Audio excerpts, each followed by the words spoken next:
Har doim shu shirinlikni ko'rsam, yoshligim esimga tushib ketadi, chunki 14-15 yashar paytlarim aynan shu retsept asosida tayyorlab, magazinga sotuvga chiqarardim. Endi bo'lsa sizlar ham bemalol shu retsept asosida tayyorlab ko'rib, sotuvga chiqarsanglar bo'ladi. Birinchi bo'lib tuxum bilan shakarni aralashtirib, sut solib yana bitta aralashtirib qo'yamiz.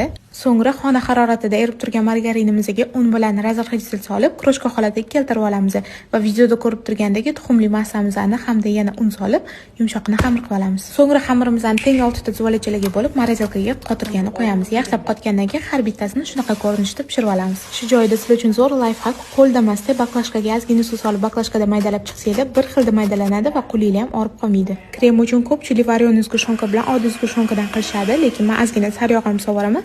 Sababi 2-3 kun o'tsa ham muraveynikilar qotib qolmaydi, yumshoqqina bo'lib turadi. Endi bo'lsa yaxshilab aralashtirib olamiz va yasab olamiz. Men stakanchikdan foydalandim. Xuddi shunaqa stakanchik bor, kimda qanaqasi bo'lsa, o'shandan qilsa bo'ladi. Har bitta muraveynik